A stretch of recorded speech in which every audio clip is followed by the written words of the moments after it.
eu ia te recomendar um filme, eu vou até fazer um episódio do Necrofilme sobre ele, que ele é um filme bem desconhecido no Brasil, que ele é um filme, ele não é nem bem um filme, assim, ele é uma experiência independente chamado I Am a Ghost. Já ouviu falar nesse?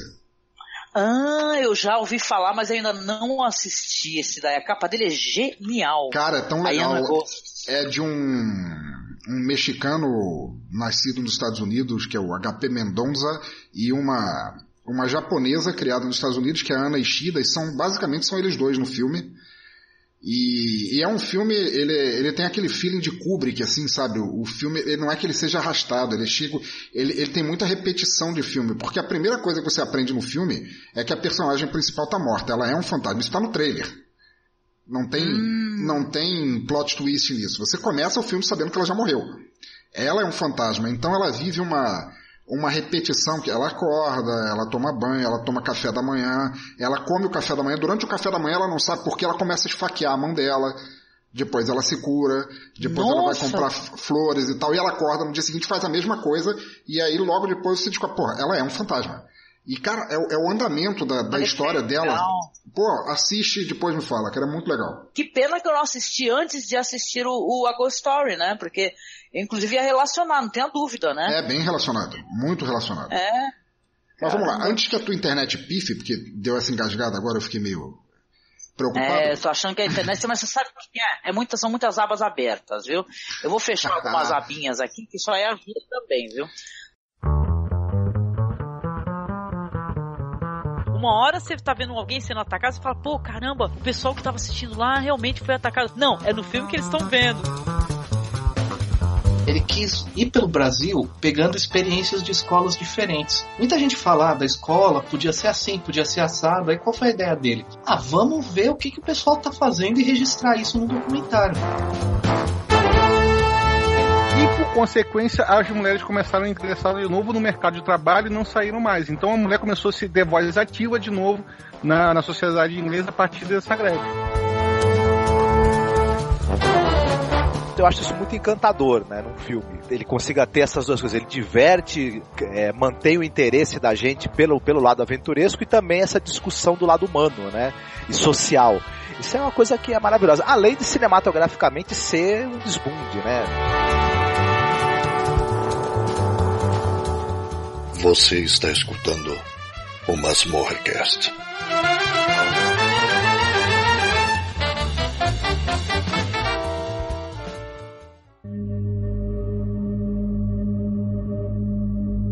Olá, ouvinte! Estamos de volta aqui com o nosso mês do horror.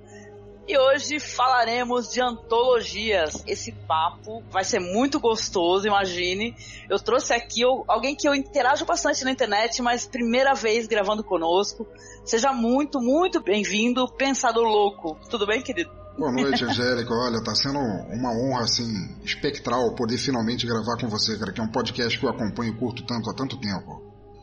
Poxa, muito obrigada, viu? Eu me sinto muito honrada, assim, é muito bom a gente poder finalmente conseguir falar com alguém que a gente escuta, né, e tal, né? Pô, maravilhoso, assim, a voz deixa de ser uma voz passiva, assim, só aquele MP3zinho tocando, você consegue interagir com ela, né, da outra dimensão. Exatamente. Não, e mesma coisa você também, né, porque, ouvinte, se você não sabe, o nosso amigo Pensador, ele tem um blog maravilhoso, um podcast muito, muito legal. Poxa, apresenta o teu trabalho aqui pro pessoal, pros ouvintes do Masmorra, meu querido. Opa, eu cometo basicamente 3 podcasts e uma coisa que não é exatamente um podcast. Eu faço o Som no Caixão, que apresenta e resenha álbuns de bandas que você nunca ouviu falar no Brasil, mas que deveria talvez conhecer, sobre quaisquer estilos. Também faço o Desleituras, que é um podcast de audiodramas de autores, não vou nem dizer desconhecidos, autores em ascensão aqui no país, e a gente inaugurou recentemente o Necrofilme, também para falar de filmes pouco ou nada conhecidos no Brasil, mas que valeriam a pena serem revistos muito mais às vezes do que um remake desses de Hollywood. Pô, maravilhoso, né? Olha só o conteúdo que, se você não conhece, você tá perdendo, ouvinte. Você vai pra lá imediatamente, né? Pro blog do nosso amigo, interage muito com ele. O endereço dele é www.pensadorlouco.com. Você vai ver logo de cara todas as capinhas dos podcasts pra você acessar, assinar o feed, tá? Então não deixe de de visitá-lo, por favor, né? Nós estamos aqui recebendo ele com carinho. Pô, você muito também obrigado. Transfere esse carinho pra ele. Pô, eu que agradeço, meu amigo. E hoje, como eu estava falando, a gente vai falar de antologias. Pois é, como é que é o conceito de antologia? Você sabe, né? Você ouvinte, eu acho que sabe, mas a gente vai falar um pouquinho para quem tem curiosidade e quer conhecer. A antologia esses filmes, as histórias curtas, né? Por exemplo, é um filme que contam 3 segmentos de histórias, né? Histórias episódicas com desfechos, tem histórias que convergem, né? Tem alguns filmes onde as histórias vão se cruzar em algum momento, né? Antologia é isso, né? Você vai ter vários aspectos, várias histórias, ou uma história que acaba convergindo no final.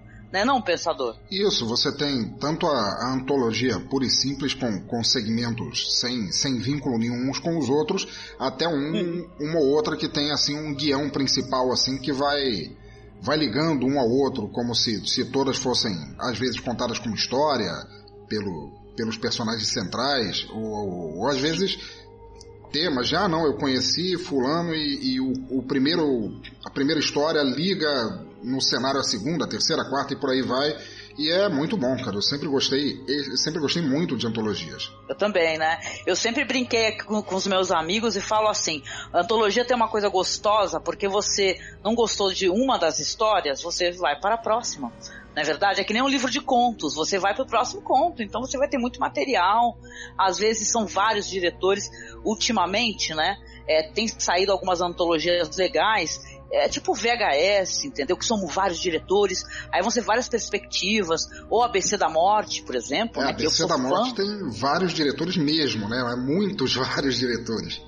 Sim, cara, e é muito gostoso, né, porque cada um vai pegar uma letrinha do ABC e todas as histórias são tétricas, né, você tem que contar uma história tenebrosa em espaço bem curto de tempo, né, são muitas curtas, né, praticamente, parece uma grande coletânea de curtas. Exato. Mas é bem legal, eu gosto muito do ABC da Morte. Eu vou falar aqui de algumas produções que eu acho interessantes, são coisas que, algumas são simplesmente grandiosas e pra mim é o que há de melhor no cinema, até para além dessa questão de gênero, sabe, de horror, de terror, e sim como filme, né, como conteúdo cinematográfico de qualidade que merece, né, e já é muito bem reconhecido pelos cinéfilos, né, e tal, por grandes críticos de cinema.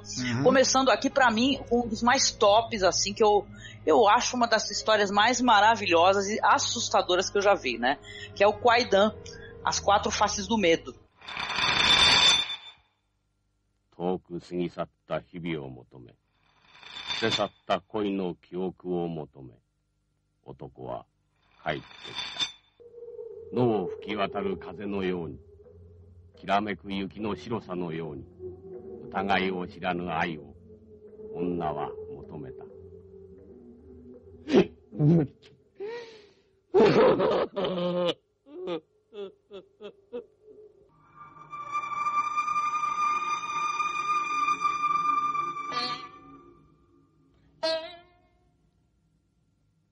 そんな君かどもろとも茶碗の中に突然現れた見知らぬ他人の微笑みは、ゆえ知らぬ不安に一人の武士を駆り立てる。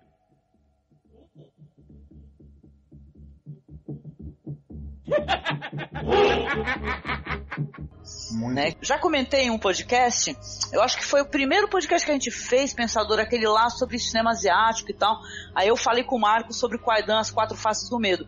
Mas sabe aquele negócio que você faz um comentário assim bem breve e tal, fala assim, ó, são 3 histórias e tal, que fala isso, fala aquilo, mas a gente sempre sente que faltou a gente conseguir abordar. Tanto que eu acho um dia, meu querido, que eu vou tratar especificamente de Kwaidan, As 4 Faces do Medo, do Masaki Kobayashi, que é lindo, né, de uma beleza, né, é genial. É uma obra de arte, com certeza. A composição da cena que ele faz, assim, o andamento de cada conto, você tá assistindo, às vezes, parece que você tá assistindo pinturas em preto e branco, né? É muito bonito, muito artístico mesmo, que é uma coisa que o bom cinema oriental tem, né, às vezes. É verdade. Esse cara aí, o diretor, o Masaki Kobayashi, eu já gosto muito dele porque ele trata os filmes dele tratam assim numa certa surrealidade, né? Eu lembro que quando assisti aquele filme dele de Goku, eu já falei, caramba, é uma coisa sensacional. Ele é praticamente o vovô, né? O pessoal chama ele do vovô desses filmes de terror, né, e tal, que hoje em dia se fala muito do The Grudge, né, o Grito, né, e esses filmes assustadores, né, mas ele é vovô, né, ele começou lá atrás. Eu ia até dizer que o Kobayashi, ele possivelmente foi aquele que fincou o cabelo como objeto, como fetiche de horror no cinema japonês, porque tudo isso que você vê, o Ringu, o próprio Ju-On, que é o The Grudge, né, que você falou, todos eles têm aquela visão do cabelo como fonte de horror. E eu tenho um amigo no Japão, ele é brasileiro, mas ele mora há quase 30 anos no Japão, ele é permanente já lá, constituiu família e tal. E um dia eu estava conversando com ele sobre esse simbolismo do cabelo no horror, e ele fala, no horror japonês, ele fala que é isso mesmo, que não é a questão do cabelo em si, é que a mulher, principalmente, com o cabelo escorrido, caído, sabe, aquele cabelo lambido de vaca para baixo, assim, retinho, que ele esconde o rosto, e por esconder o rosto, esconde as intenções, esconde a malignidade que pode haver por trás daquele cabelo, e por isso ele é um símbolo tão apavorante no Japão, por assim dizer. Engraçado, né? Que eu gosto muito dos filmes japoneses e tal, né? Os clássicos japoneses. E pra mim, sempre foi muito assustador, não sei pra ti, né? Até porque é uma questão estética. E eu sempre achei isso muito bizarro, né? Que elas pintam os dentes de preto, né? E elas ficam com aquelas bocas vazias, sabe? Estranho isso, né? Era do Japão feudal, né? Era visto como um símbolo de beleza, da mesma forma que os pés eram todos encolhidinhos dentro daqueles tamancos até ficarem quase deformados. E elas andavam com aqueles passinhos assim, sabe, muito perto uns dos outros, dava uma agonia ver aquilo. E é assustador mesmo, você acha que tem alguma coisa errada, né? Elas tinham a mania de pintar os dentes de preto e de tirar as sobrancelhas também. Ou seja, como é que é interessante essa questão estética através dos tempos, né? Sim. A gente parar pra analisar o que é belo, dependendo da cultura, né, dependendo da região. E engraçado a questão dos pés que você comentou, os pés, elas realmente tinham pés deformados, né? Porque elas deformavam porque como era um símbolo de beleza, pés muito pequenininhos, né? Isso. Elas tinham aqueles pés minúsculos, né? Que imagina como é que eles iam suportar um corpo, né? E tal, isso é estranho, né? Cara, só comentando um pouquinho sobre o Kwaidan, né? Ele é um filme, ele é muito bonito. Se você for lá naquele podcast lá que a gente gravou, o primeiro de Halloween, que a gente faz cinema asiático, a gente falou um pouco mais sobre isso. Mas o Kwaidan, como eu disse, né, uma das histórias para tratar justamente dessa questão dos cabelos, né? Os cabelos negros, né? Que é o nome do segmento. É o primeiro, né? Exatamente, que é um samurai que ele resolve abandonar a esposa para poder procurar riqueza na vida, né? Ele vai encontrar uma outra mulher e tal, de uma família nobre, fica alguns anos casados e tal. Belo dia bate assim aquele arrependimento e tal, aquela infelicidade, e ele resolve voltar para casa, né? E aí, eu não sei se eu vou falar spoiler, porque eu acho que é tão legal quando a pessoa assiste o final dessa história, assim, mas é tétrico. É bem tétrico, mas também seria um spoiler o quê? Diz quase 50 anos. É verdade, é um spoiler de um filme muito antigo, né? Mas eu lembro quando eu experienciei o filme pela primeira vez, eu falei, caraca, né? Eu imaginava pra onde a história estava caminhando. Eu gosto muito, muito da estética do diretor, porque eu acho que ele trata as histórias com uma beleza e tal, é uma coisa, tem uma teatralidade muito grande, né? Eu acho que você concorda, né, pensador? Ele tem uma teatralidade. Esse daí mesmo, o primeiro segmento, você já vê a construção dessa teatralidade até o último segmento, que vai ser totalmente acachapante, né? Tudo que é construído e tal. São cenários assim, lisérgicos até, né? E a história é muito legal, né? Porque ela é o dilema, não vou dizer assim que seja de todo homem, mas talvez de todo homem naquela época, porque com a primeira esposa dele, ele tinha amor, dedicação, lealdade, etc e tal, e ele queria, na verdade, um cargo melhor, porque ele não conseguia se sustentar e sustentá-la, então ele vai para o outro casamento por causa de um cargo melhor, e ele tem o cargo melhor. Em compensação, a segunda esposa dele é tipo o diabo na terra, ela o odeia, eles se odeiam mutuamente, ele é profundamente infeliz. Então, ou ele tinha o amor da primeira, ou o sucesso profissional da segunda. Ele tinha que viver entre esse dilema moral, que é a escolha que ele faz em 2 atos, né? No primeiro e no segundo, né? Exatamente, né? Bom, os outros segmentos aqui, só comentando pra você, né, minha gente, que assim, tem um segmento muito belo também, que é a Mulher das Neves, né, que eu acho que ele meio que refaz até o conto do Hans Christian Andersen, né, que também tem essa temática, né, como é muito antigo, a gente até entende que realmente tem uma inspiração isso daí, mas quando isso daí perpassa através do cinema japonês, do jeito como eles entendem a questão estética, assim, é muito bonito, assim, ele vai contar a história de um velho lenhador que tá ali com o aprendiz, e eles são surpreendidos ali por uma tempestade de neve, né, aí eles vão se esconder ali numa cabana de um pescador e tal, o jovem, né, que é o aprendiz, que tá com o lenhador, ele acaba dormindo e tal, e vai ser despertado depois quando ele vê que entra uma mulher, né, na cabana, uma mulher branca, uma mulher alta, com longos cabelos, né? Era uma espécie de personificação da morte, né? Ela foi ali para levar a alma do velho, não é verdade? Ela é o gelo, o frio, né? Isso. E aí, só que quando ela vê esse belo homem jovem e tal, assustado, ela resolve poupar ele, né? Mas ela fala assim, olha, você vai ser poupado, porém tem uma condição aqui. Você não pode contar para ninguém o que aconteceu nessa noite, né? Então, cara, daí que vai ter o negócio, porque essa mulher, claro, o homem ele vai seguir a vida dele, um belo dia aparece uma mulher com a mesma aparência que ela, né, e tal, ela entra na vida dele, ele se apaixona, vai casar, vai ter filhos, só que, né, é que nem aquela piada lá do cara que vai pra uma ilha, aquela piada antiga, né, que foi com a Meryl Streep, Meryl Streep. Não é Meryl Streep, uma outra atriz, mas tinha aquela piada, né, do cara que veste ela pra poder contar, de homem, né? Isso mesmo. Pra poder contar que tava com ela. Então ele não se aguenta, né, ele vai acabar falando, né? E o que advém daí também é muito bonito, é muito interessante. Esse segmento, principalmente, tem uma coisa legal, né, porque o cineasta, ele vai fazer uso de cenários que são pintados à mão. Isso. Sabe? Então você fica boquiaberto, realmente é uma beleza estética, assim, que é por isso que eu digo assim que Kwaidan pra mim é um dos maiores filmes assim que eu já vi assim na questão estética, assim, da arte pela arte, né, até a questão da arte, da teatralidade, né, dentro do cinema, é muito bonito. Era uma coisa que o Kurosawa usava bastante também, né, aqueles sonhos dele que também tem esse ambiente às vezes opressor, que nem aquele sonho do soldado que ele entra no túnel e quando sai tem todos os mortos do batalhão dele seguindo ele ainda e tudo mais, toda aquela beleza estética, assim, tétrica, é bem legal, excelente. Nossa, é lindo. O Jigoku, nossa, esse daí, cara, esse daí chegou a assistir, o Jigoku Hell? Não, mas tô anotando agora. Tá entrando na minha lista agora. Meu, a cena de inferno, pelo amor de Deus, tu fala assim, eu já printei ela e já usei ela como descanso de tela aqui de desktop 1000 vezes, assim, que ela é linda. Esse cara é o cara, assim, aliás, ele tem até uns segmentos legais, assim, que fala de humanidades, né, e tal, que eu tenho muita vontade de fazer podcast, mas é tanta coisa pra eu fazer que eu acabo não fazendo, né?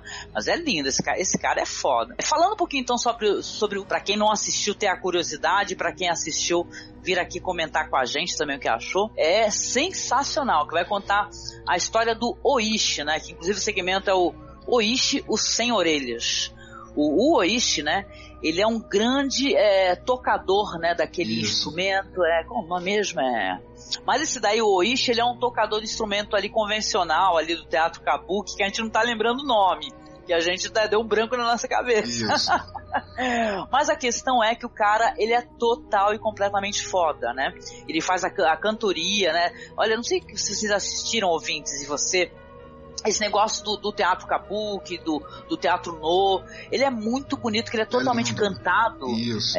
As narrações, é estranho a primeira audição, você pode estranhar, mas eles são histórias lindas, elas são interpretadas, a voz dos cantores são incríveis, né? E o Oishi é um cara tão foda, que ele atrai quem? Fantasma.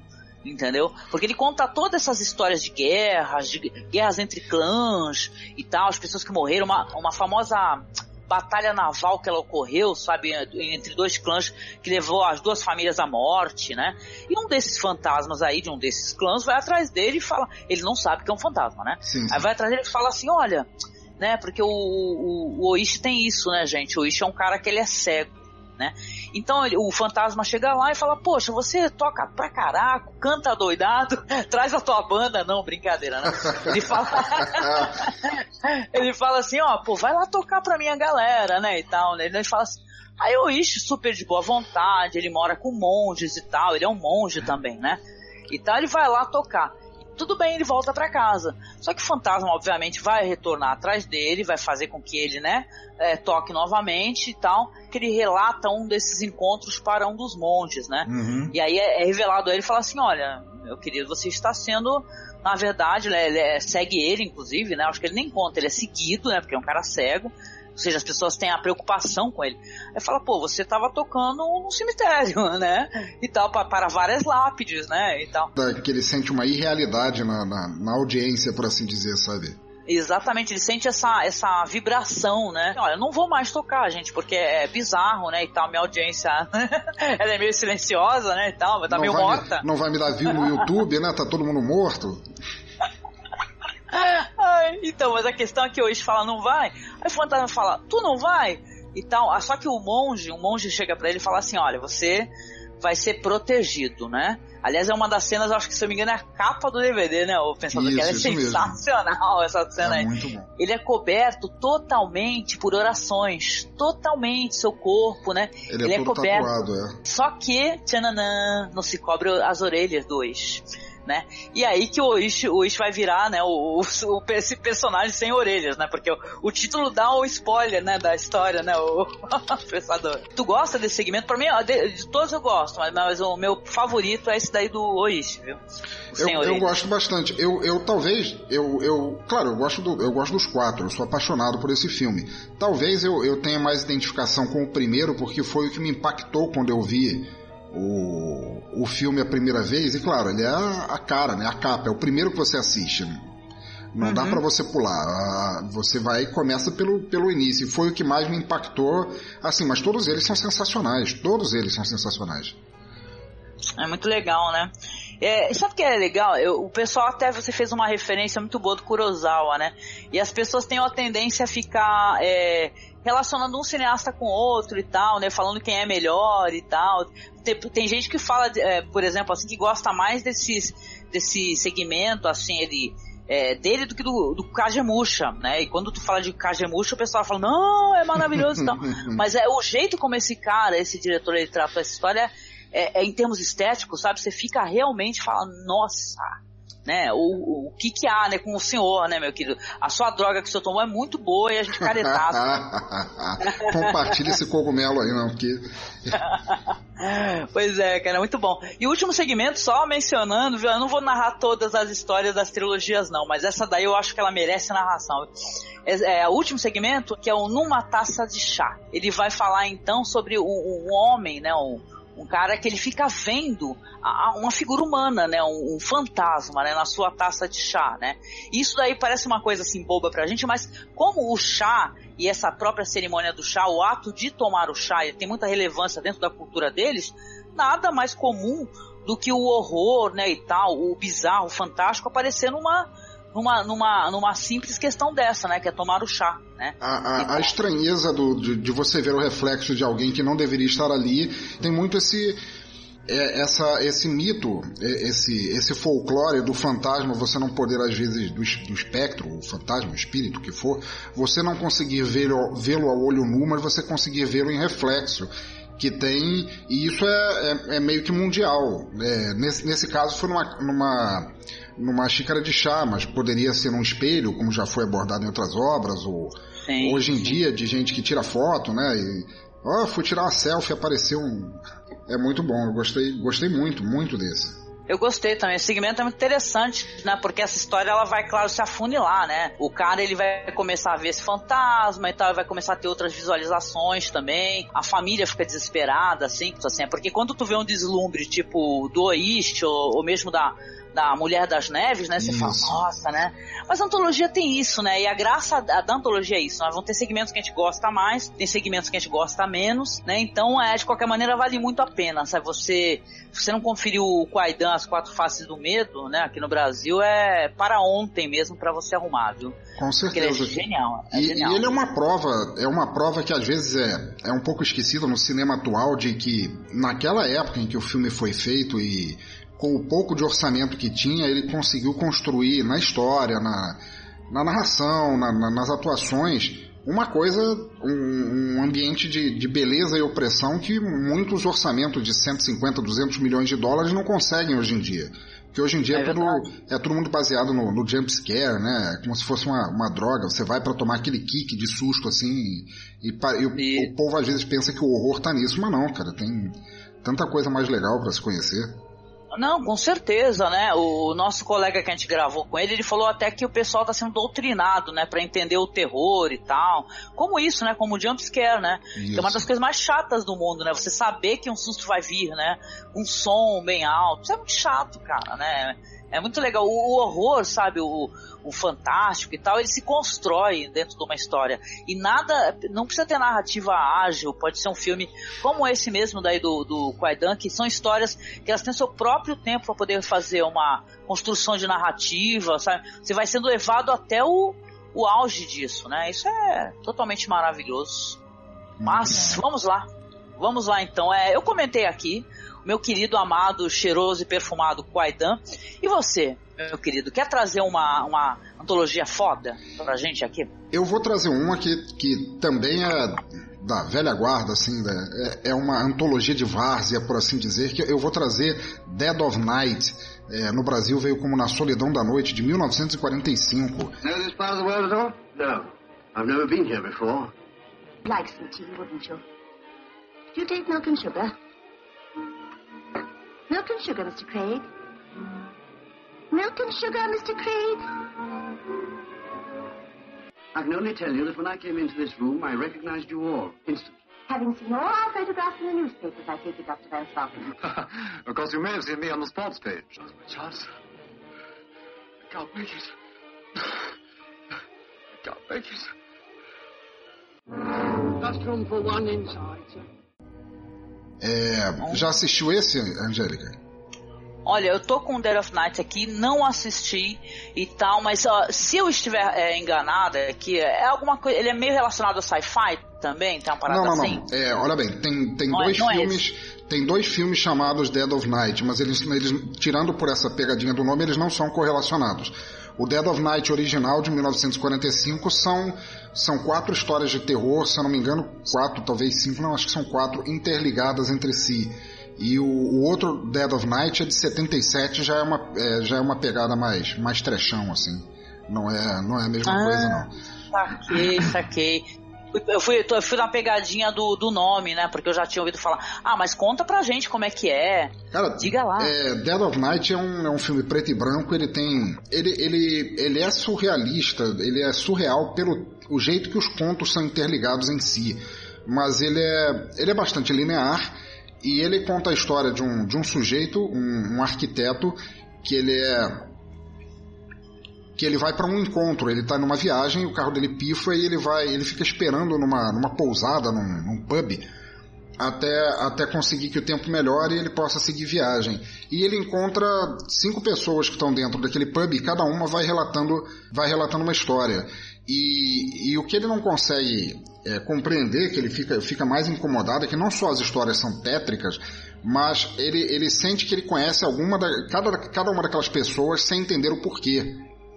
Então a história dele vai afunilando à medida que ele vai ouvindo as histórias, e cada história, obviamente, é um segmento dessa antologia, até o ponto em que ele percebe que ele mesmo se enfiou numa armadilha, e aí eu não vou dizer o final porque não caberia, da qual ele talvez não possa escapar, mas assim, é muito interessante, principalmente porque um dos diretores do Dead of Night, são 4 diretores, desculpa, não são 5 segmentos, são 4, porque tem a história central que liga os 4 pontos. Era um brasileiro que já faleceu, Alberto Cavalcante. Caramba! Foi um brasileiro radicado nos Estados Unidos, e ele faz uma história sobre um boneco de ventríloco maligno que acaba dominando o seu dono, o seu ventríloco, por assim dizer, em troca de fama e sucesso. Agora, não só esse é o melhor dos contos da antologia, mas também esse boneco especificamente, quando e se você assistir, você vai ver que ele serviu de inspiração para uma penca de outros filmes, tipo aquele Magic do Anthony Hopkins, que é outro filme maravilhoso. Ele serviu para inspiração, ele é a cópia escarrada e cuspida daquele bonequinho do Goosebumps, o Slappy, que minhas filhas adoram assistir, aquele do Jack Black, né? Aquele boneco é a cópia exata do boneco de ventríloco desse filme. E é muito legal, porque é um conto, ele é dirigido por um brasileiro do qual eu nunca tinha ouvido falar. Eu assisti esse filme acho que uns 10 anos atrás, por aí. E é muito legal acompanhar. E os contos, eles vão do sutil, assim, ao escrachado do horror. Tipo, que eu me lembro, o primeiro conto é um cara que toda noite ele é acordado à mesma hora por um telefonema, e quando ele atende o telefone dele fica perto de uma janela, ele atende o telefone, ele vê que da janela ele vê um rabecão parado. E aí no telefone alguém fala pra ele: tem lugar pra mais um aqui, senhor. E toda noite ele fica sendo acordado do sonho. É muito legal de assistir. Putz, não, eu quero assistir imediatamente, cara. Eu tô aqui, enquanto você tá falando, já tava aqui dando uma cavucada, sabe, pra ver se eu consigo localizá-lo facilmente. Cara, assim, eu tô dando uma olhada que você falou do boneco. Eu gosto pra caramba dessas histórias de bonecos, ainda mais de bonecos de ventríloco, sabe? Eu acho tétrico, acho assustador, cara. Muito bom, muito bom. Legal, eu não assisti mesmo o Dead of Night. Tava dando uma olhada aqui, tem um título parecido com outro que eu tava dando uma olhada uns anos atrás, que eu não cheguei a assistir, que tem relação mais com sci-fi e tal, né? Tem uma pegada mais sci-fi. Mas eu vou procurá-lo. O que eu gosto nesse filme é que ele é aquele horror velha guarda, assim, mas que funciona hoje em dia pela originalidade. Eu sou um fã muito grande, apesar disso não ser uma antologia, do Jacques Tourneur. Não sei se é assim que fala o nome dele.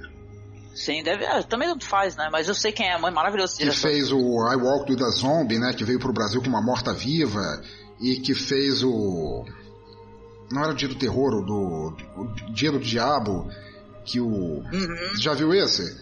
Que é muito... Já, nossa. Do Jack... Pô, e o filme é maravilhoso. E é, assim, terror de várzea, assim. Terror vintage, assim. Eu gosto muito disso, acho muito legal.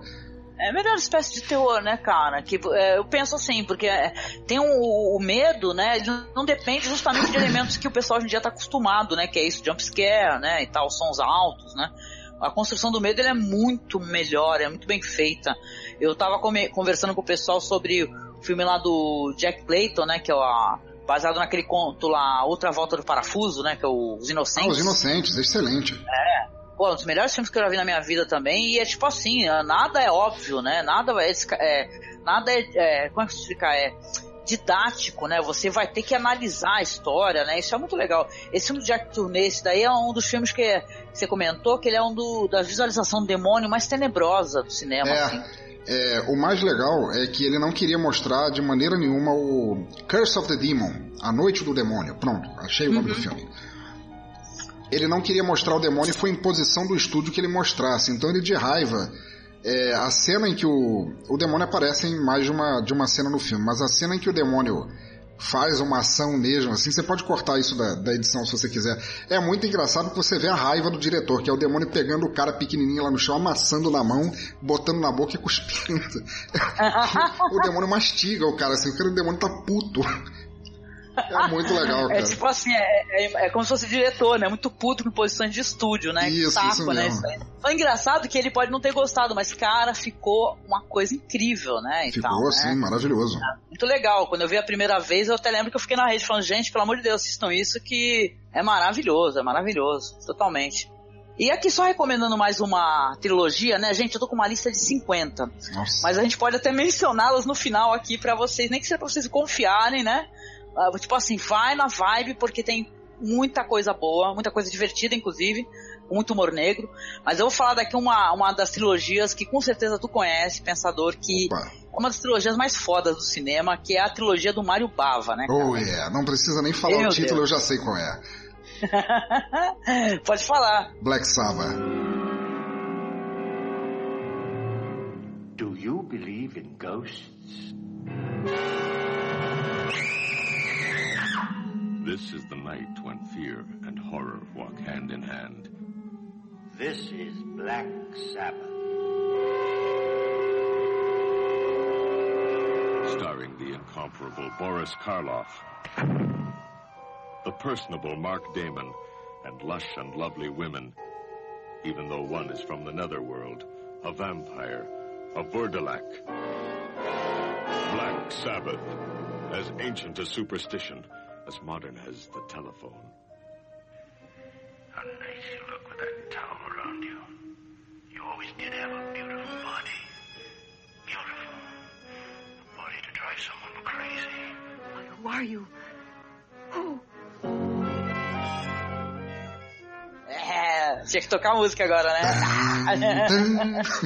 Muito bom. Muito foda, cara. Aqui no Brasil saiu como As Três Faces do Terror, cara, de 63. Eu vou te falar, o Mário Bava, ele é tipo assim, a representatividade do cinema italiano de gênero se encontra dentro da história do Mário Bava, né? De tudo, né? Desde aqueles filmes de ação dele e tal, que tem os filmes engraçados. Os policiais e tal, mas... Exatamente, eu sou muito apaixonado pelo Mário Bava. Ele fez coisas que influenciam até hoje Como é que era o nome daquele filme do Del Toro lá com o Loki, com o Tom Hiddleston? Como é que é o nome dele, da mansão assombrada? Colina Crimson... Scarlatti, aqui no Brasil. Isso. Aquilo ali é Mário Bava completamente, assim, as cores, a ambientação. Caraca. Não, e detalhe, é Mário Bava sem a alma do Bava, né? Ali, exatamente. Né? E é tudo muito estético, né? Porque a gente tá falando de diretor maravilhoso, né? Guilherme Del Toro e tal, mas faltou ali o quem, né? Que alguns diretores italianos têm, né, cara? Tipo, é verdade.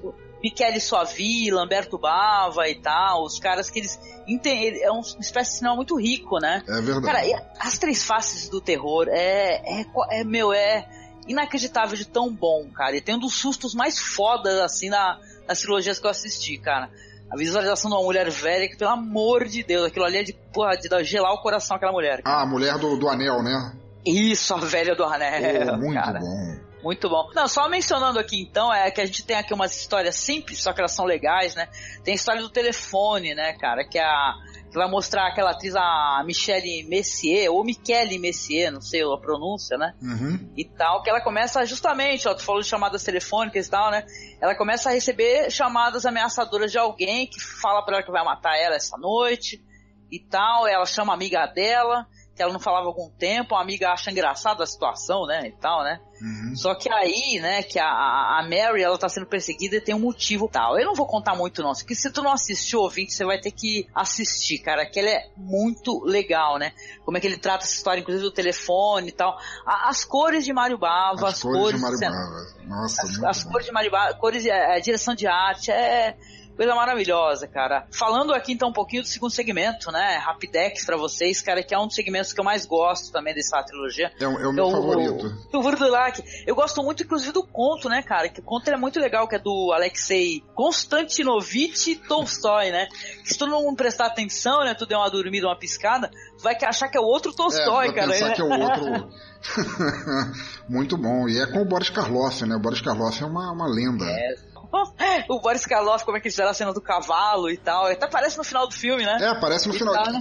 É muito legal. Eu acho que isso foi muito, muito inteligente do Mário Bava pra quebrar a tensão do próprio filme. Ele deu um final light, assim. Sabe? Isso. Olha aqui, não se assusta não. É assim.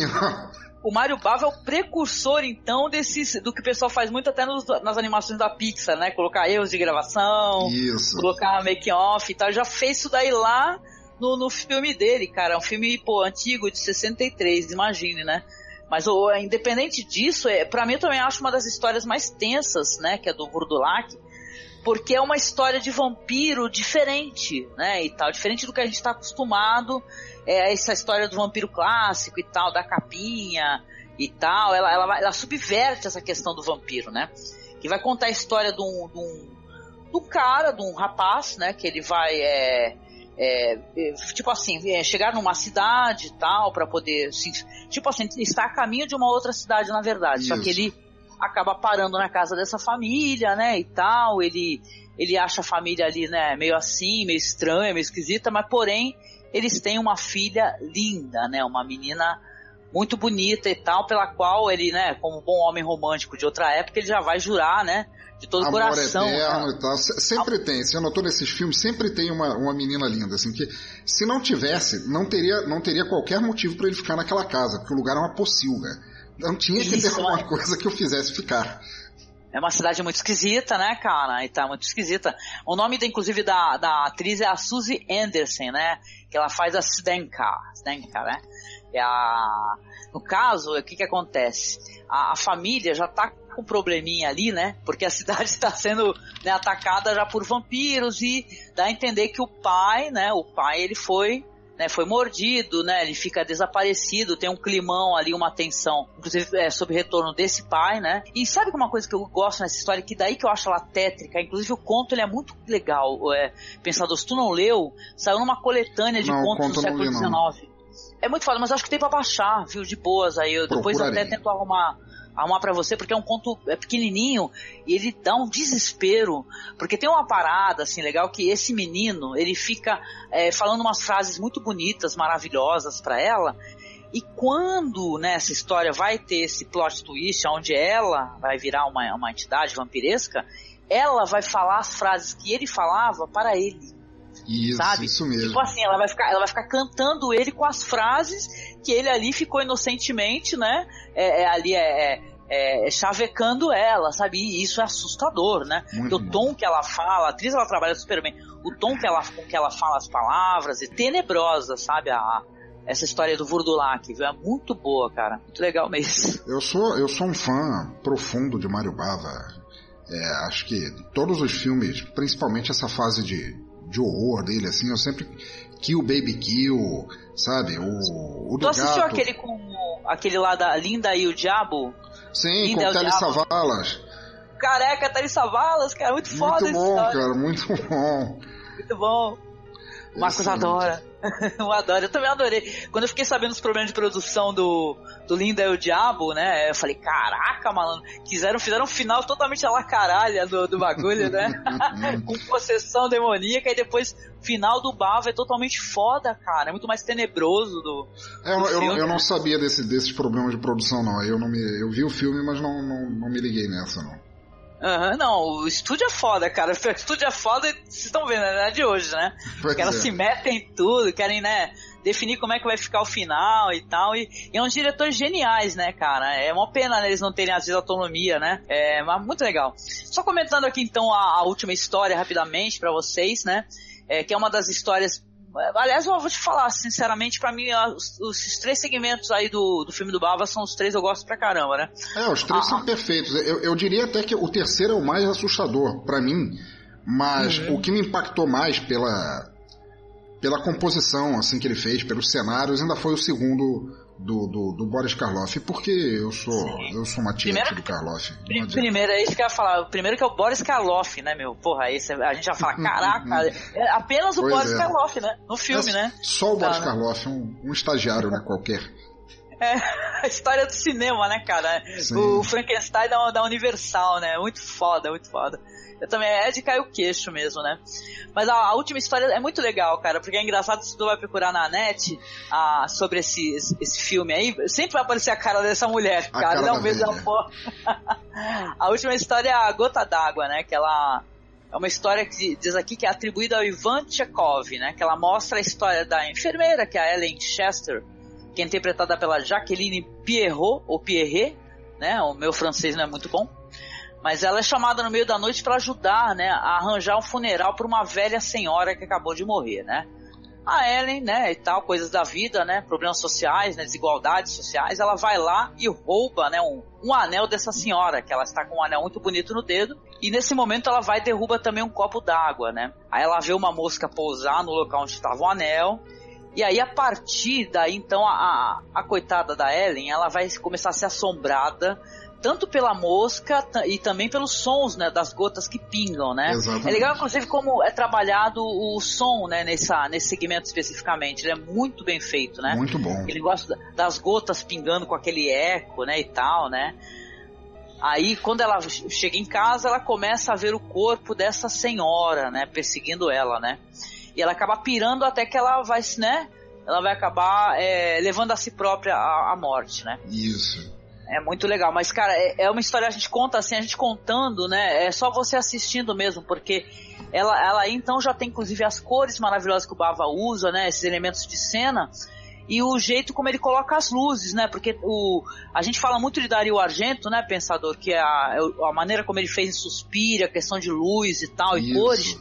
Mas a inspiração do Dario Argento é totalmente Mário Bava, né? O Mário Bava que usava essas cores fortes, né? Eu acho até que o grande mérito do Argento nisso foi pegar as cores do Mário Bava e jogar mais saturação em cima, né? Transbordar mais as cores, assim. Mas o Bava, ele já fazia isso. É verdade, né? E é um filmaço, assim, pra quem puder ver, principalmente o último. Quem puder ver sem procurar, sem pesquisar no Google o nome do filme, que senão vai estar. Porque a cara da velha já é um conto em si. Você se perde abominando a cara daquela velha. É muito assustador. Tu vai sonhar com a cara dessa velha, cara, porque realmente é foda. É muito legal, cara, muito legal.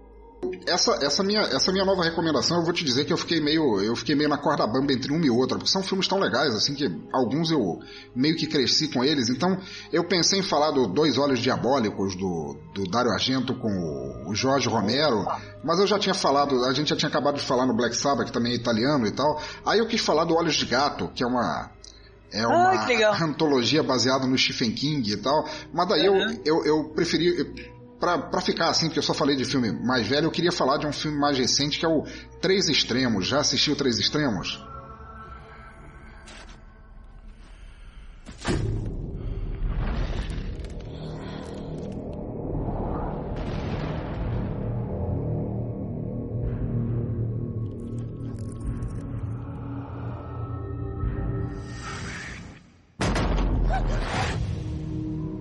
From the minds of three cinematic masters,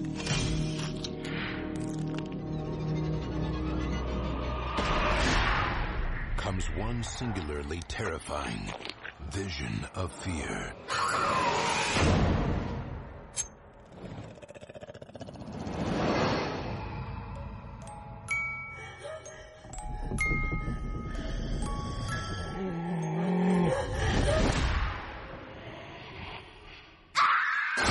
Lionsgate Films dares you to open your eyes, hold your breath, and prepare to go to extremes.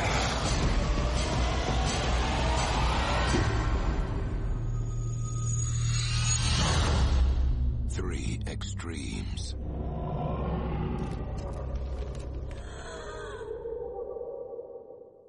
Nossa, com certeza. O primeiro e o segundo segmento. Muito bom, sabe que são dois, né? E tal, né? Tem um... Sei, mas eu não vi o segundo ainda. Eu sei que ele existe, mas não fui lá ainda. Tem um de 2002 e tem um outro, né? Que é do... Tem um que tem o Fritz-Chan e o Takashi Miike dirigindo, que é o Três Extremos de 2004. E tem um de 2002, que é com o Peter Ho-Sung-chan e o Kim Jae-woon. E esse é lindo, cara. Eu acho que eu vi o dois, então não o primeiro. Porque eu vi o que tem o Takashi Miike e o Chan-wook Park, que é o Park Chan-wook, eu nunca sei qual é a ordem certa. Chama dos dois jeitos. O Wook, pronto. São três histórias, né? Elas são independentes entre si, cada uma dirigida por um diretor, e se eu não me engano, é um segmento chinês, um coreano e um japonês, não é?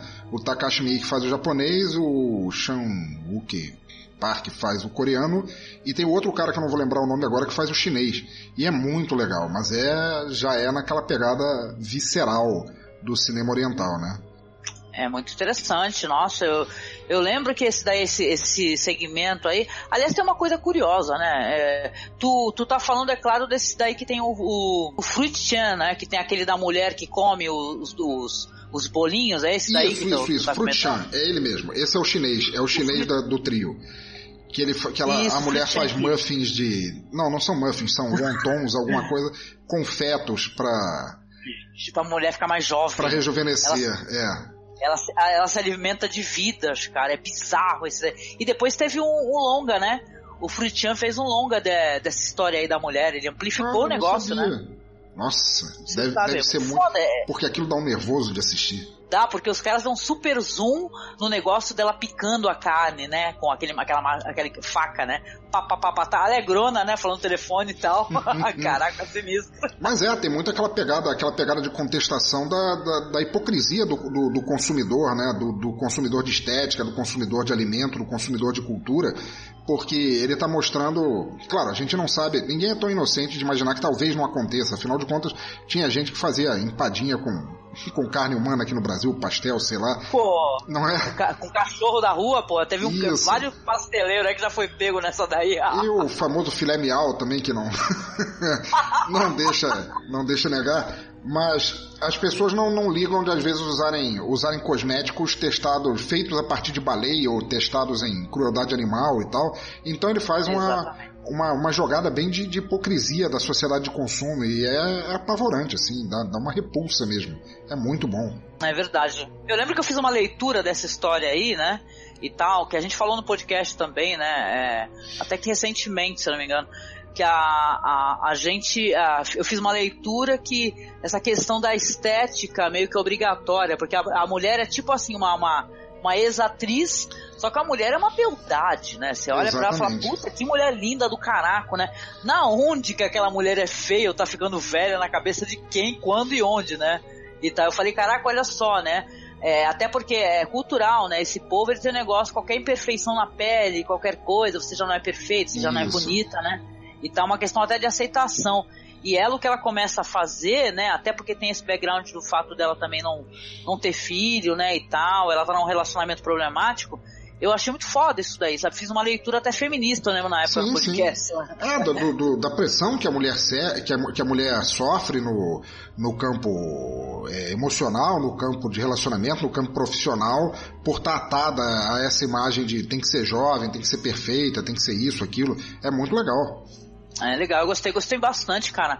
E é foda, é super luxuoso, né? Você pegar segmento com diretores fodões, né? De terror, né? Tu fala, caralho, mas como assim? Tá o Park Chan-wook, ou Chan-wook Park, né? Tanto faz. num segmento, né? Numa antologia, né? Eu falei, gente, vocês tão loucos, vocês não viram isso? Né? Eu falei, caraca, vai pra ontem, né, meu? Pois é, muito bom. E aí o Chan-wook Park, ele faz o segmento do cara que faz a família do outro de refém, né? Que é muito legal também. Sim, isso que é tenebroso, né? O negócio do piano, né? E tal, né? Exatamente. Que eu acho que isso foi até aproveitado depois no... Como é que é o nome daquela série? No Black Mirror, né? Porque o cara transmite ali, eu acho que foi inspiração pro Black Mirror completamente. É muito bom. Sim, não, com certeza. Eu lembro daquele chão, né, cara? Porque a gente fala de Chan-wook Park, a gente fala também de estética, né? Que o cara é um esteta do caramba, né? Com certeza. Nas produções. E aquele chão todo quadriculado, né? O jeito que tá... Os elementos ali da cena, piano e tal, aquilo é uma sala grande e é opressora, né, ao mesmo tempo, né? Sim, tem toda a razão. É lindo, muito lindo, legal. Lindo. Muito bonito, viu? Vale muito a pena, pô, se você não assistiu, eu vou deixar inclusive linkado para as pessoas poderem, sabe, acessar, porque, cara, vale a pena, não é possível, né? Quem não assistiu, corre, porque tem que assistir. É muito foda. E tu gostou de todos os segmentos dessas histórias aí? Todos tu gostou? Porque tem um outro também desse da mulher, né? Isso. Tem esse do Park Chan-wook, tem mais um também que agora eu não tô recordando. Pois por incrível que pareça, eu também não tô lembrando desse teu... Faz o quê? Acho que uns 5 anos que eu vi esse filme, eu não tô lembrando do terceiro segmento. Eu acho que isso meio que responde a tua pergunta, né? Não, mas eu já dei uma olhada. Aqui, ó, o terceiro segmento tá falando aqui que é o Box, que é justamente do Takashi Miike, né, cara? Isso. Que é tipo uma mulher jovem de fala macia, tem um pesadelo recorrente muito bizarro. Lembrei. Isso mesmo. Sobre ser enterrada viva em uma caixa na neve, né? Que ela tá procurando a irmã dela. Olha lá, cara. E é Takashi Miike, vai vir bizarrice por aí, certeza, né? E é o mais surreal dos 3 contos, né? De longe o mais surreal. Com certeza. Né? Pô, muito legal tu lembrar disso daí, viu? Eu pensei em falar assim, comentar também de passagem, né? Sobre os 3 extremos, né? Só que eu falei, putz, né, vai que porque não é muito marcante, tempo. né? Ele é muito marcante de ver. É um que você não esquece tão cedo. Com certeza. Muito Nossa. bom. Não, e vale a pena até mencionar o outro também, né? O outro é de 2002, que é desses diretores aí, que por incrível que pareça, né? Eu gosto muito da construção do horror nesse daí, que são... Eu lembro que tem uma história nesse daí de 2002, que eu mencionei no podcast também. Eu falei, cara, é uma história linda, porque tá tipo assim, tem o fio condutor praticamente é uma criança que ela é deixada sozinha pelo pai, né? Que, sei lá, tá separado, tá viúvo, e ela tem que ficar sozinha num prédio que é tipo um prédio assustador, sabe? Um prédio tristaço, assim, que tem uns apartamentos que dá medo só de tu olhar, né? Nossa. A porta do apartamento. Aí tem um dos caras do prédio, né? Tipo assim, o moleque some. Um belo dia o cara volta do trampo, o moleque sumiu. Deixa eu passar pra ti aqui o linkzinho dele, ó. Que aí tu pelo menos pode depois acessar, né? Que desconfiam de um cara, que ele é um cara super isolado e tal, esquisitão, que ele passa o filme todo assim, com sacos gigantes de erva, jogando lixo fora e tal. Ele é um cara meio caladão na dele, né? Não é muito, ele não interage muito, até porque não é tipo Vila do Chaves, o pessoal é meio isoladão, né? E tal, mas estranham logo esse cara, né? Porque é um cara que parece que tá sozinho e tal, né? Parece um predador ali. Mas o cara, ele cuida da mulher dele, cara. Ele é muito foda, não vou nem te contar o final. Ele é muito foda, ele cuida da mulher, cara, que o tempo todo a mulher tá tipo paralisada. Caramba. Sabe, a mulher tá paralisada e ele dá uns banhos de ervas nela, conversa com ela e tal. Um belo dia o pai procurando o filho, ele entra, isso é spoiler. Tu tem problema com spoiler? Não, nenhum, manda ver. Tem certeza? Porque eu vou te falar. Assim, aí o pai, desconfiando desse cara, um belo dia ele vai e entra na casa desse cara aí, sozinho, que tá com a mulher que tá paralisada, que já mostrou as cenas pra gente, ele dando banho nela e tal. Ela tá tipo como se ela estivesse em coma, sabe? Uhum. E aí ele entra e saca que a mulher tá morta. Nossa. Só que a mulher tá morta, mas ela não tá morta e apodrecida, ela não tá morta... sabe, o corpo dela tá com elasticidade normal e tal. Ele cuidou tão bem dela assim que ela manteve a... Não, tem um puta de um plot twist no final dessa história. Legal. Olha, do caralho. É de chorar ainda por cima o negócio, sabe? Aí eu falei, nossa, cara, tipo assim, ele flerta com o terror, né? E ele é muito mais, talvez, drama, né? Quando vai ver essa história, o próprio pai procurando o filho, né? E tal, quando ele vê essa história, ele também fica comovido, né? Mas o cara, quando ele percebe que ele... Porra, tu viu eu cuidando da minha esposa morta, ele vai e prende o pai lá, né? Ou seja, além do menino estar sumido, o pai, coitado, fica preso no apartamento lá do outro, cuidando da mulher, né? Nossa. É lindo, gente. Esses Três Extremos aí, que saiu antes, ele é menos conhecido, mas ele é muito bonito também. Eu tô vendo, eu tô achando só um pouco estranho aqui, eu tô vendo aqui os dois links no IMDb, o Três Extremos de 2004 e o Três Extremos 2 tá como 2002, ou seja, ele foi lançado como Três Extremos 2, mas ele é de 2 anos antes do que... Não é esquisito? Não talvez seja o pôster do lançamento ocidental e foi em ordem trocada aí, talvez por isso tenha... Talvez cronologicamente tenha sido trocado. Porque o certo era ser Três Extremos 1 e 2, né, porra, né? O outro, né? Ah, mas tudo bem, sabe o que é o nome do cara? Porque acho que tinha o Takashi Miike, Sean-Wook Park e tal. Aí fez mais sucesso. Lançaram esse primeiro e deixaram o outro na gaveta pra lançar depois. Pode ser. Pode ser. Exatamente. Sim. Pior que eu acho muito bonito esse daí. Esse daí é até mais interessante, emocionante. Vou procurar esse. Eu sabia da existência, mas não tinha tido tempo de ver. Pode deixar que eu vou checar. Não, e falando do teu aí que tu tava comentando, o Box, ele é bem interessante também, esse segmento do Takashi Miike, né? É o mais surreal de todos eles. É muito bom. A mulher tem ele tem esses sonhos ela tem esses sonhos de ser trancada na caixa, né? Na neve, e tinha alguma coisa com o pai dela, o marido também, né? Uhum. Que ele não é que ele abusava dela, mas ele maltratava ela, talvez não sexualmente, ela era como uma escrava, e é muito bom. Eu teria que reassistir esse, realmente faz muito tempo que eu vi o filme, mas eu gostei dele como um todo, com certeza. Ah, legal, legal. Ah, então, bom, não sei, eu vou comentar aqui, porque de repente é uma recomendação para ativo, ficar muito feliz se você procurar também, porque tá aí outra coisa, meu amigo, que eu falo há muitos anos também, não sei se... Aí tu fica sem saber se as pessoas acessaram ou não, né? Se elas vão confiar em você, né? Mas eu lembro, viu, Pensador, que eu assisti em 2007, né? Acho que eu assisti até um pouquinho depois, porque até chegar pra gente e tal, mas eu assisti essa antologia, que é uma antologia de animações, na verdade, né? Que ela flerta muito com estilos de desenhos diferentes, os desenhos são diferentes entre si, né? Os estilos visuais, as narrativas, e todas tratam disso, de medo, né? Que o nome dela inclusive francês, meu francês é horrível, Peurs du Noir, né? Que em inglês ficou Fears of Dark, ou então medo da escuridão, né? Aqui no Brasil, Medos do Escuro, né?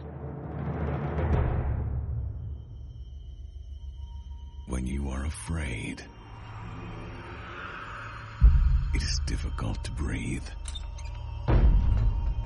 It is difficult to move.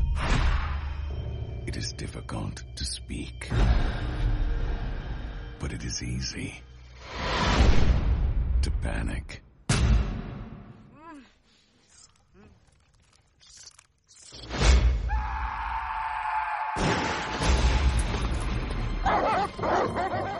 From 6 of the leading graphic artists of our time comes a film that reinvents the meaning of terror.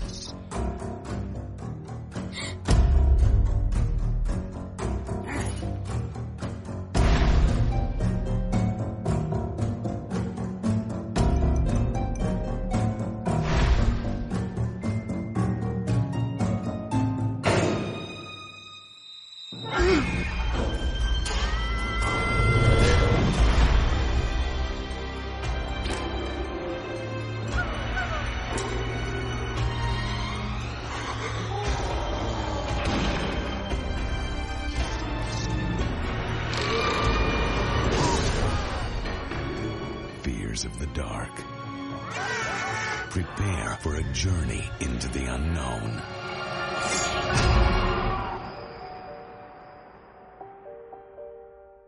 É uma antologia francesa que, inclusive, veja bem, né? Por sinal, tem o filho lá do Gerard Depardieu, o Guillaume, né? Que faleceu, né? Tu soube que faleceu? Soube sim. Ele faleceu jovem, né? Coitado, novinho. Aí o Guilherme faz uma das vozes lá, e quando você vê, na época o Marcos comigo assim, ele vê os nomes dos quadrinistas e tal, que é o Charles Burns, ele tem um quadrinho muito legal, tu deve conhecer, que é o Black Hole, né? Sim, com certeza. Que é a história daqueles mutantes e tal, né? Eu gosto muito do traço do Charles Burns, e eu gosto da temática também, porque também é bizarro, né, cara? É muito bizarro, é quase com... Tudo bem que quando tu fala do Junji Ito, esses caras aí japoneses tenebrosos, são assustadores mesmo, né? Mas eu acho que Charles Burns, ele manda bem pra caraca também, sabe? Nossa, eu tô vendo as imagens do filme aqui no IMDb e com certeza eu vou assistir. Eu acho que eu vou assistir antes de todos, porque eu curto muito a animação. Ele é muito legal, porque ele vai brincar com todas essas narrativas e traços diferentes, né? De vários caras legais. Inclusive eu tô vendo aqui, um dos diretores também é o Lorenzo Mattotti, que era eu suponho que ele não tenha falecido ainda, um desenhista italiano de guerrilha, assim, daquela época do Frigidaire, dos fumetti de contestação do governo, na época na época da linha dura ali dos anos 80, muito legal, cara. Com certeza eu vou assistir isso, com certeza. É muito legal, né? Muito legal. E tem o Lorenzo Mattotti, né, numa história que é assustadora também, que é tipo de um menino, o pai do menino que desaparece, né, e tal. E tem uma questão da besta também, né? É muito bonito, viu? Tem muitos segmentos, tem inclusive mulher, né? Uma artista, né? Que ela é a Marie Kailu. Marie Kailu, né? Isso, tô vendo aqui. Marie Kailu, que ela criou um conto, né? Interessante que ele é interessante, ele é assustador, que é de uma jovem japonesa, assim, né? Que ela sofre bullying na escola, né? E tal, e acaba encontrando um médico que começa a medicá-la e ela vai tendo pesadelos, sabe? Esse segmento ele tem um negócio, inclusive, que tem uma parte que você não sabe mais o que é pesadelo, o que é realidade, sabe? Aliás, a antologia ela brinca muito com os medos, né? Com os medos, né? O do Charles Burns talvez seja um dos mais fodas, né? Que é o puta que pariu, que tem tudo a ver, inclusive, com o quadrinho dele, o Black Hole, né? Que é a história de um cara que ele encontra uma mulher e tal, ele vai se envolver com uma menina muito legalzinha e tal. Só que tem um pequeno problema, né? Ela começa a fazer ele de hospedeiro pra inseto, né? Nossa. E tipo assim, ele vai ficar sendo hospedeiro dos insetos absurdamente assustadores, né? Tipo assim, vou colocar ovos no corpo dele e tal. É uma animação do caraca. A dele é um dos segmentos mais estranhos, né? Muito legal. E a do Blush também é muito foda, né? Que é uma figura assustadora do século XVIII. Parece meio Jack Stripador, sabe? E tem o negócio de cães vorazes e tal, e que escapam e tentam destruir as pessoas transeuntes, né? E é todo feito a lápis, ele é muito bonito. né? É mó legal as experimentações, porque você vai ver vários traços, é como se você visse vários quadrinistas diferentes, né? Mostrando cada um suas habilidades, traços diferentes. Muito bom. Excelente, cara. Que indicação foda, cara, que você passou. Com certeza. Acho que eu vou botar isso no topo da lista, aliás. É muito lindo, é muito lindo. E só aqui na roubalheira, né? Olha lá, eu comecei, aprendi com o Douglas, ele me ensinou muito bem isso daí. Então fica roubando, né, na hora de fazer a indicação. Então não dá pra terminar também esse podcast, né, sem mencionar o maravilhoso Histórias Extraordinárias, né, que é do direção do Federico Fellini, o Louis Malle e o Roger Vadim, né? Muito bom. Né, não, que é puta que pariu, né, que você fala, são 3 clássicos do Edgar Allan Poe, né? Imagine vocês, né? Adaptados por 3 cineastas fodões do caralho, só isso, né? É o William Wilson, Matt Sanderson e o Toby Dammit. Isso, exatamente, né? E olha, eu não sei, você assistiu com certeza e, meu... Assisti. O que falar, o que dizer de Peter Fonda, quem mais? É só gente foda, né? É Peter Fonda... A Jane Fonda, mais? Né? Que era a esposa do Roger Vadim na época. Na época, exatamente. A Brigitte Bardot. Né, também Alain Delon, olha só cara fraco. Terence Stamp, olha só. Terence Stamp, que é um cara que eu, até hoje pago uma pau, assim, adoro mesmo, de todo coração, né? Muito bom. É muito bom, né? E tudo é surrealidade, cara. Você vai ter inspirações até que segmentos, principalmente que lembra do Mário Bava, que a gente já comentou aqui, né? Isso. E tal, né? Aquele negócio do demônio, né? A menininha fofinha vestida de branco, jogando a bolinha, né? Que é uma coisa também muito Bava, né? E tal, né? É muito lindo, cara. Muito bom, grande recomendação. Não, inclusive esse negócio aí, a Matt Sanderson, né? Que é a história da condessa promíscua e tal. Eles até trocaram o sexo, né, do personagem, porque na história do Edgar Allan Poe é um cara, né? É um cara, exatamente. É um cara, né, e tal, né? É muito foda, eu acho maravilhosamente lindo e tal, e tá recomendadíssimo, cara, pra vocês poderem acessar também. Pô, a título de curiosidade, eu tô vendo aqui, ele originalmente era pra ter sido dirigido pelo Orson Welles, o Fellini e o Buñuel, cara. Olha só, cara. Não que não tenha ficado maravilhoso, mas imagina se tivesse... Principalmente Deus, né? O segmento do Buñuel, imagina como não teria sido, cheio de insetos pra tudo quanto é lado. Maravilhoso, já pensou, né? É muito legal, mas de qualquer maneira são 3 caras importantes, né? Sim, então... Fellini, o Louis Malle, o Vadim, meu Deus. Muito legal.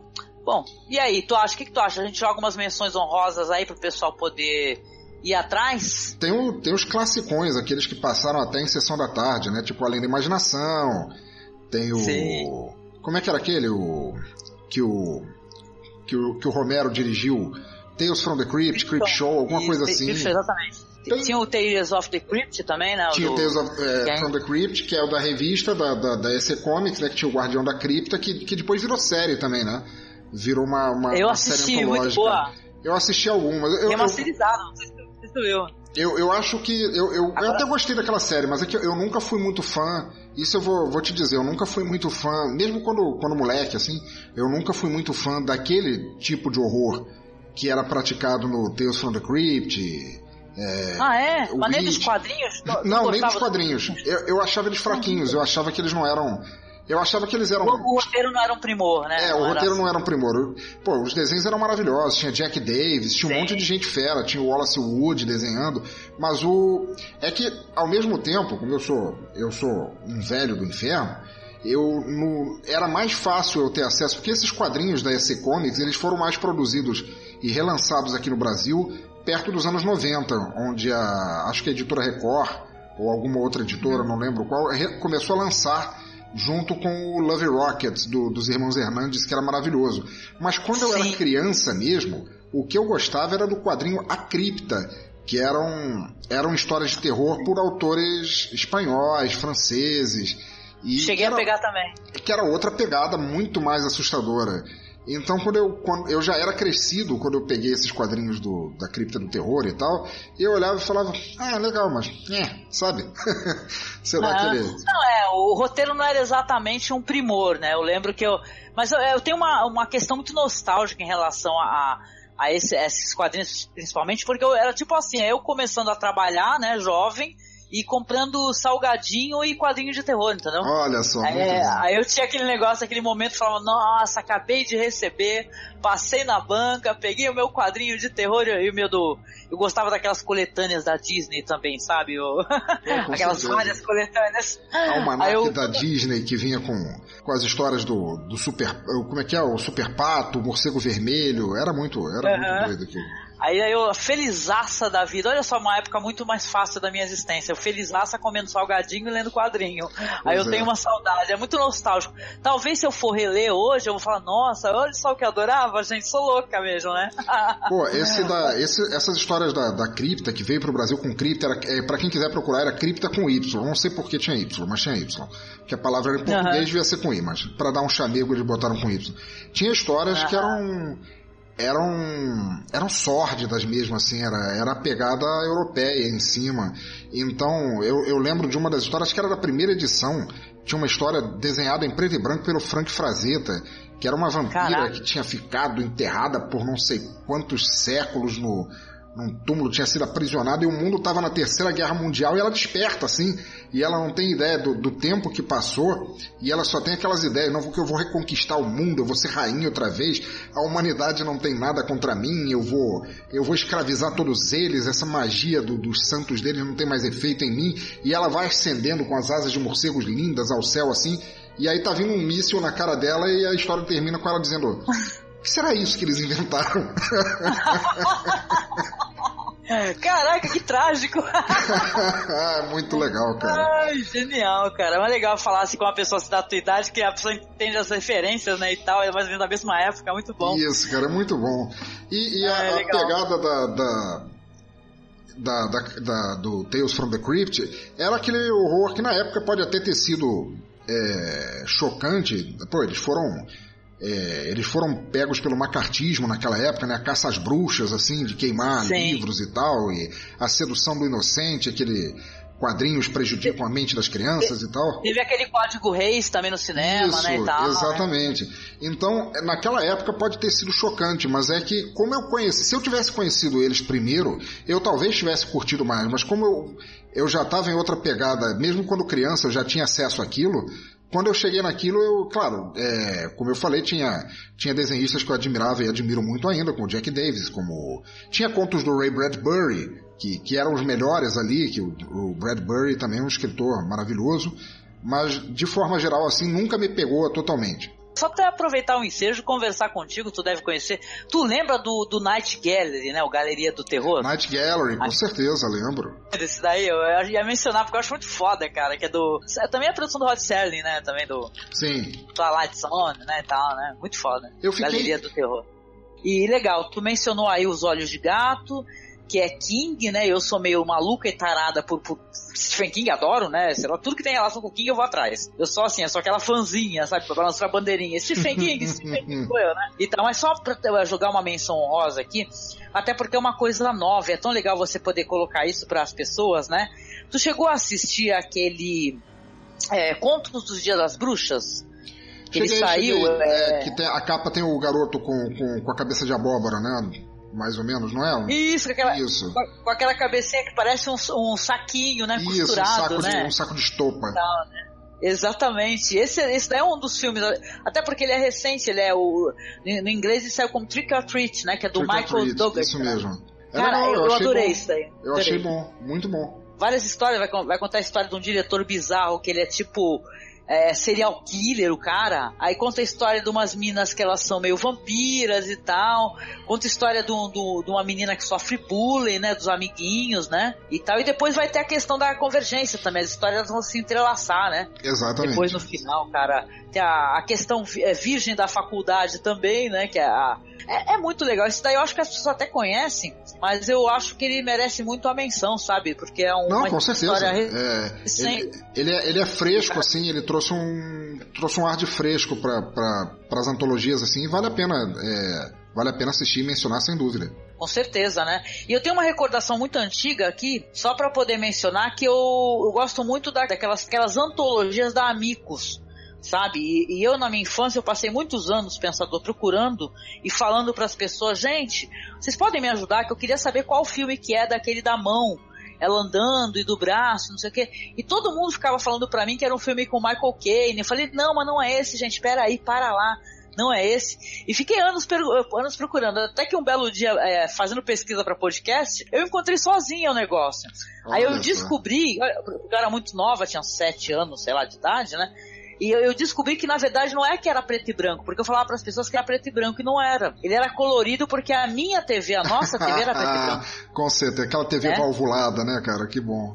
Então, a gente ficou até, sei lá, eu ter 7, 8, 10 anos, sei lá, com TV preto e branco em casa, né? Eu lembro, né, isso, né? O que eu encontrei foi o Asylum, né, que é da Amicus, né, que é do Roy Ward Baker. Isso, e tal, que conta a história são histórias de antologia também, que vai ter esses pacientes bizarros pra caraco, sabe? Eu tinha que rever isso. Eu sei que eu assisti, mas foi há tanto tempo. Eu gostaria de reassistir isso. Vale a pena. Se tu quiser fazer a revisita, tu vai curtir com certeza, porque tem ótimas atuações. Tem aquele ator lá, cara, que ele foi o Jesus de Nazaré, tá ligado? Ele, naquela série antiga Jesus de Nazaré. Qual que é o nome dele? Tem o Peter Cushing, que é muito foda, adoro de paixão. Peter Cushing qual é o nome do cara? Tem a Charlotte Rampling novinha. Charlotte Rampling, sempre maravilhosa. Caraca, o Robert Powell. Olha só. Ele faz o cara que vai visitar o médico, que vai visitar o asilo, sabe? E detalhe, tá engraçadaço, gente, porque naquela no IMDb, a fotinha dele tá como Jesus de Nazaré, então, puta, tá engraçado, cara. Eu não sabia, eu acho que o cara não atualizou a foto do IMDb dele, cara. Puta, mas hilário, cara. Mas o Asylum tem isso, tem um segmento, né? Porque os pacientes vão contar as histórias pro médico, né? Pra esse jovem médico. E um segmento é do cara que mata a mulher e picota ela. Eu lembro que tinha só aquela visualização da mãozinha se mexendo. Eu falei, nossa, que é isso?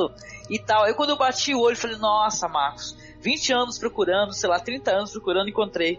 Né, vale muito a pena. Então, por favor, gente, assistam aí aqui no Brasil saiu como Asilo do Terror, Asilo 72. 72, isso mesmo. Nossa, muito bom, é um que eu tenho que rever de qualquer maneira. Deixa eu só te perguntar, se tem um tempinho, bem rapidinho, me responde aí rápido. Como é que você vê essa união que houve entre as antologias e essa modinha que eu espero que mais ou menos esteja acabando do found footage, que é o VHS 1 e 2. O que você achou? Eu tenho uma opinião muito, muito até condescendente, acho, com essa questão.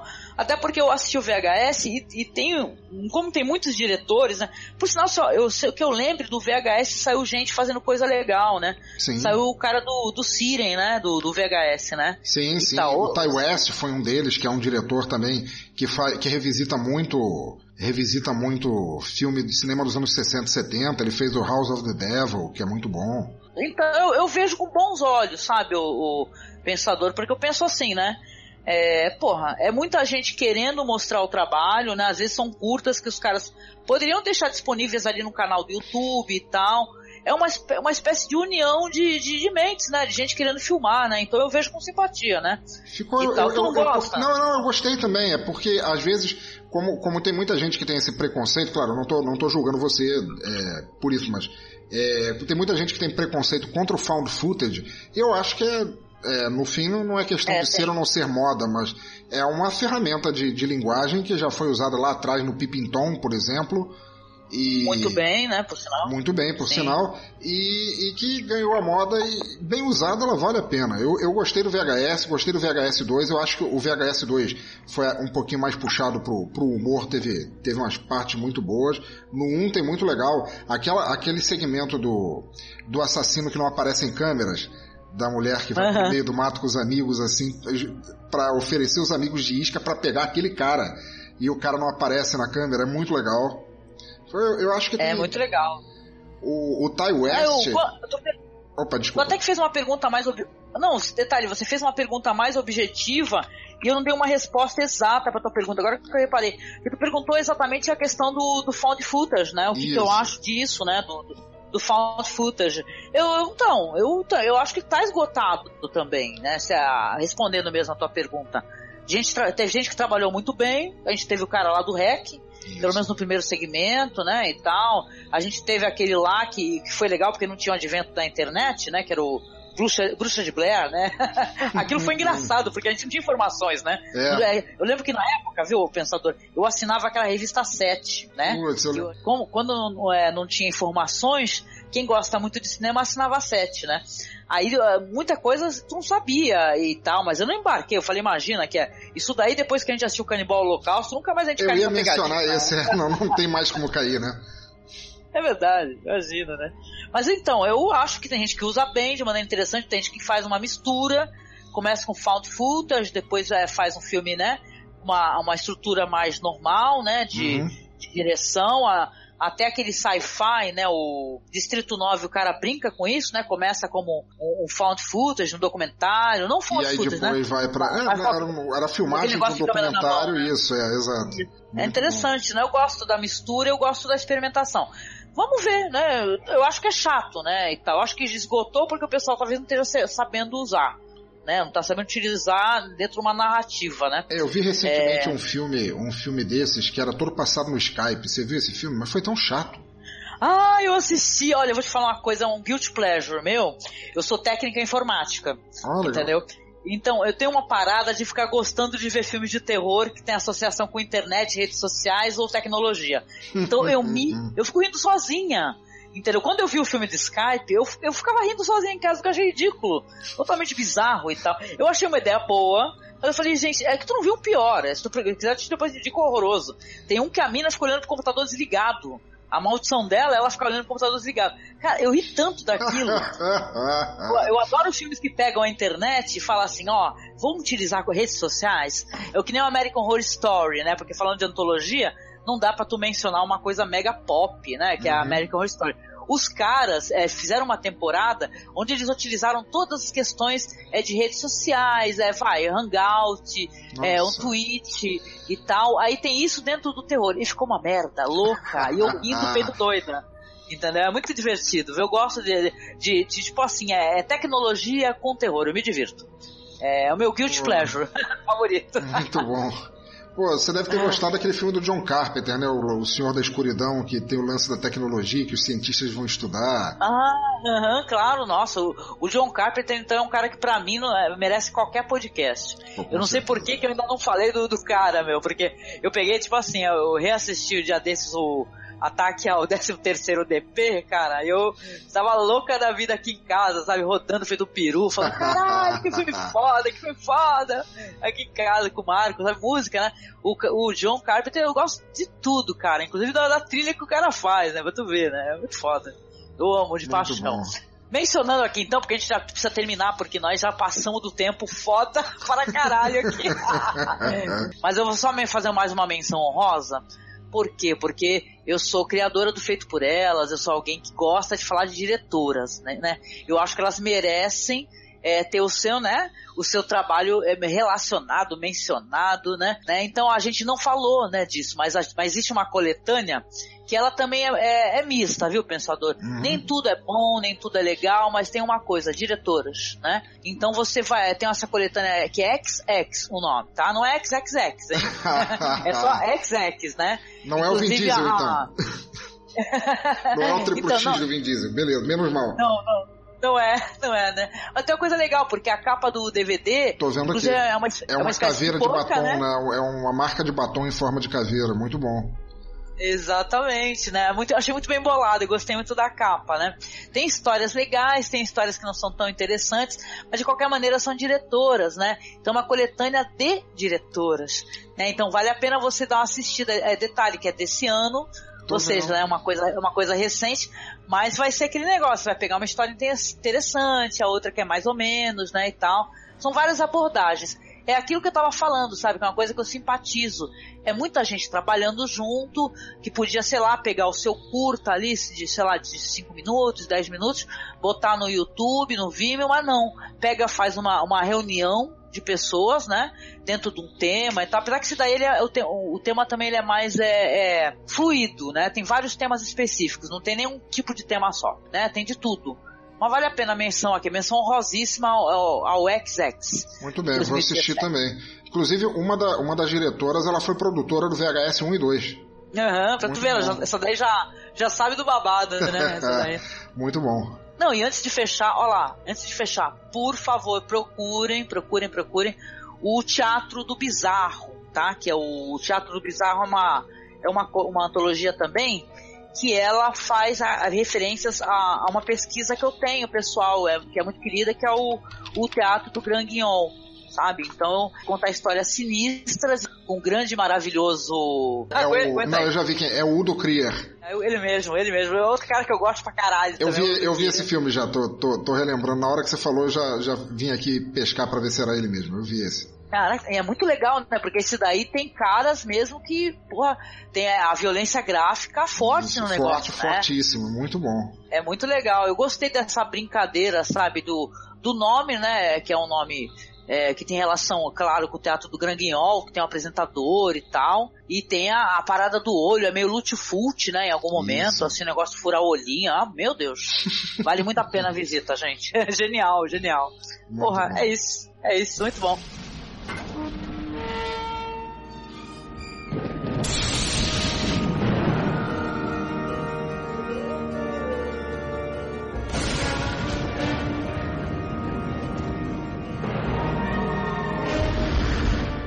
Poxa, eu quero agradecer aqui a presença pela primeira vez, mas caramba, eu espero que você volte outras vezes, viu? Que eu adorei conversar contigo. Pô, muito obrigado, mesmo. Cara, muito bom. Muito bom. Olha, foi uma honra pra mim, uma honra inigualável. Sou um fã incondicional de cinema de terror, pra quem ouve minhas baboseiras lá sabe disso. E, pô, sempre fui tiete da Angélica, dos podcasts do Cine Masmorra, de tudo que dela, do Noriega, do Douglas, de tudo. E olha, participar aqui, olha, já posso marcar, sabe, aquela lista de coisas pra fazer antes de morrer. Imagina. Então acho que tu vai ter que continuar marcando, porque por mim você volta sempre, por favor, você retorna pra nossa casa, me convida também, se tu puder, que eu adoro também participar do podcast dos outros. Pô, com certeza. Vai ser um prazer muito grande, cara. Olha, eu tô tão feliz de poder... Porque o ouvinte não sabe, mas a gente já tentou participar juntos mais vezes, assim. Hoje era pro Marcos estar aqui com a gente, só que o Marcos, um trabalhador capitalista, né, daqueles, né, trabalha demais e fica desmaiando de cansaço, né, e não pôde participar com a gente. Mas foi um papo maravilhoso, viu? Adorei conversar contigo mesmo, de coração, viu? Igualmente. Poxa vida. E eu quero, ouvinte, que você vá lá visitar o nosso querido Pensador Louco, né? Eu até brinquei no Twitter, né? Eu gravei com o Lorde Velho, agora eu quero gravar com o Pensador Louco, né? Porque eu adoro nomes assim. Eu também botei um tique na minha lista, entendeu? Porque tem esse negócio, eu gosto de nomes bizarros também, né? Olha aí, tá aí o exumador que não te deixa negar, né? Então é isso, ouvinte querido, muito obrigada. Você escutou aqui algumas recomendações. A gente deixou de fora aqui, né, o Pensador, uns 50 filmes, no mínimo, né? Fácil. Que a gente não falou. Contando por baixo. Mas, olha, contando por baixo, mas a gente recomendou alguns bem legais, que caso você não conheça, você vai ter a oportunidade de conhecer agora, tá? A gente continua com as nossas gravações, tá? Os nossos podcasts do mês do horror. Então, se você puder, não esqueça de nos apadrinhar, cara. Vá lá, clique no link do Padrim. Sei lá, doe pra gente 5, 10 reais, o que você puder doar. Não deixe de doar e deixe também o nosso trabalho continuar, né? Isso é incentivo ao nosso trabalho, à nossa produção. E se você quiser mandar um e-mail pra gente, você manda um e-mail pra contato.cinemasmorra@gmail.com, que é o nosso e-mail. Lá no Facebook, na nossa fanpage, é só você seguir, curtir. Vai lá, é facebook.com/cinemasmorra. E o nosso Twitter, que é @masmorra_cast. É isso, Pensador. Terminamos? Pô, muito bom, muito bom. Olha, foi um episódio antológico, por assim dizer. Sim. E é isso, gente. Então, até o próximo podcast. Beijo. Até mais. Abração.